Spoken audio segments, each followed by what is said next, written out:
ka-precious, napakarami pa rin ng aming langka hanggang ngayon. So yung mga ka-precious, dahil nga sa napakarami pa ng mga langka na to, para hindi masayang, naisipan ko ipahimay kay Mister at pinatanggalan ko to ng buto at pinahiwalay ko yung buto para mailaga naman. At ngayon mga ka-precious, tara samahan nyo ako dahil gagawin natin tong langkang minatamis.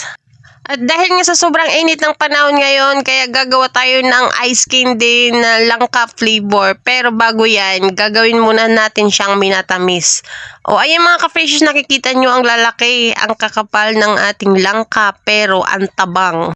So kanina nga mga ka-precious ay naghanda na nga ako ng kawali. Malaking kawali yung gagamitin ko nito mga ka-precious dahil napakarami nito, hindi magkakasya yung maliit na kawali. So ayan, naglagay na ako ng tubig sa at pakukuluan natin to hanggang sa maluto siya mga ka-precious. Sa sobrang dami nito mga ka-precious, sobrang tagal ko din tong pinakuluan at ilang oras ako naghantay hanggang sa maluto to mga ka-precious dahil hindi natin to magagawang minatamis kung hindi muna natin lulutuin.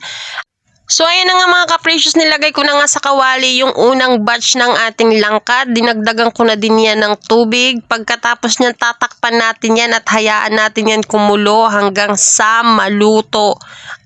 Sobrang tagal ko ngayon pinakuluan mga ka-precious hanggang sa naubos na ang aking pasensya kakahintay dyan para lang maluto yung ating minatamis.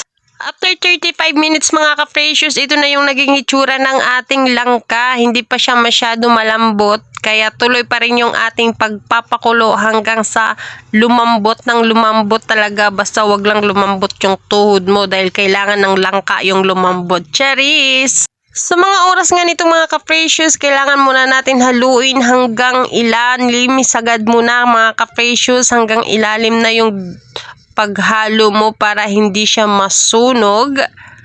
At kung nakikita nyo na hindi ko pa nilalagyan ng asukal, hindi ko pa talaga yan lalagyan ng asukal mga ka-precious dahil hindi pa siya lumalambot at hindi pa siya as in na naluluto.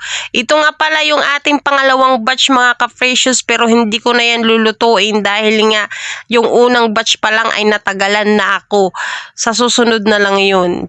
Sa mga oras na ito mga ka-precious ay mahigit na 1.5 na akong nagbabantay dito sa ating minatamis na langka.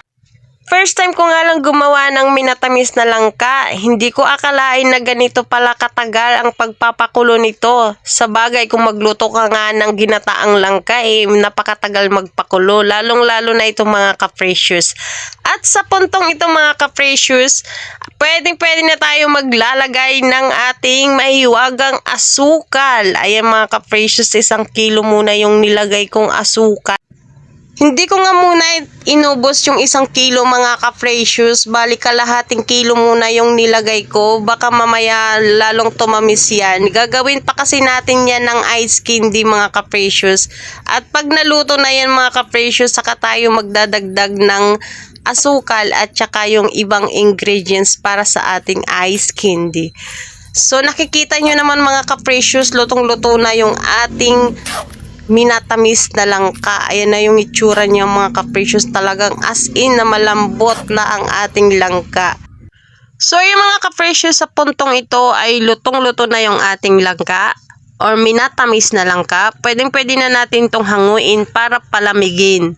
Kaya hanguin na to natin mga ka-precious at palalamigin natin to sa ating kawali. Sa pagpapalamig nito mga ka-precious, kailangan mo siyang ukayin or sa Tagalog pahalu-haluin para mabilis siyang lumambot. Ilalagay natin to sa mga garapon mga ka-precious para maipapreserve natin to at ilalagay natin sa ref para hindi masira. Dahil hindi naman lahat ng minatamis na langka ay magagawa mo agad ng ice candy. At pwedeng-pwede mo din siyang gamitin sa sunod na araw. Kung ubos na yung ice candy mo, edi gumawa ka ulit. At least meron ka ng minatamis na langka. O, diba? Ito na yung ating finished product mga ka-precious. Nakalagay na sa garapon yung ating mga minatamis na langka. Thank you for watching!